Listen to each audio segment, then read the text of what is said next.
ஹேமா கமிட்டியின் அறிக்கை குறித்து கேரள திரைப்பட ஊழியர்கள் கூட்டமைப்பு மௌனம் காப்பதால் இயக்குநர்கள் சங்கத்திலிருந்து ஆஷிக் அபு பதவி விலகியுள்ளார். மலையாள திரையுலகில் பெண்களுக்கு எதிராக நிகழும் பாலியல் குற்றங்கள் குறித்து ஹேமா கமிட்டி அறிக்கை தாக்கல் செய்ததைத் தொடர்ந்து திரைப்பிரபலங்கள் மீது நடிகைகள் தைரியமாக புகார் அளித்து வருகின்றனர். புகார்களின் அடிப்படையில் இயக்குநர் ரஞ்சித், நடிகர்கள் சித்திக், முகேஷ், ஜெயசூர்யா உள்ளிட்ட 10 பேர் மீது வழக்கு பதிவு செய்யப்பட்டுள்ளது. ஹேமா கமிட்டியின் அறிக்கை குறித்து கேரள திரைப்பட ஊழியர்கள் கூட்டமைப்பு இதுவரை கருத்து தெரிவிக்கவில்லை. அதன் பொதுச் செயலாளர் உன்னிகிருஷ்ணன் இதுவரை ஊடகங்களை சந்திக்காததால் அமைப்பிற்குள் கடும் அதிருப்தி நிலவுவதாக தெரிகிறது. எனவே பிரபல இயக்குநர் ஆஷிக் அபு தனது உறுப்பினர் பதவியை ராஜினாமா செய்துள்ளார்.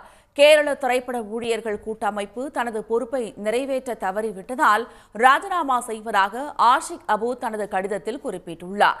இந்நிலையில் ஹேமா கமிட்டி அறிக்கையின் முழு வடிவத்தை 1 வாரத்திற்குள் அளிக்கும்படி கேரள அரசுக்கு தேசிய மகளிர் ஆணையம் உத்தரவிட்டுள்ளது.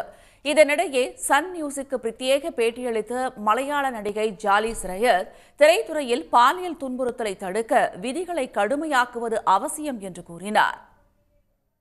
பேசிக்கலி அந்த விக்டிம் பிளேம் விக்டிமோட தலையில தான் இருக்குது.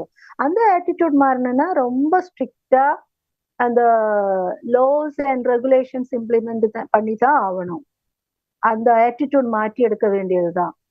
அதெல்லாமே இங்க ஈக்குவலா ஒர்க் பண்றதுக்கு, சேஃப்டியா ஒர்க் பண்றதுக்கு, பீஸ்ஃபுல்லா ஒர்க் பண்றதுக்கு எந்த தருவி நமக்கு கிடையாது. So we have to work for it also.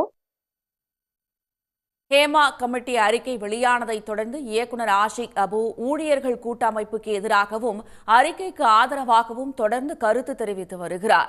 ஆனால் ஆஷிக் அபு சொந்த காரணங்களுக்காக பதவி விலகியுள்ளதாகவும் கொள்கை சார்ந்து பதவி விலகவில்லை என்றும் கேரள திரைப்பட ஊழியர்கள் கூட்டமைப்பு தெரிவித்துள்ளது.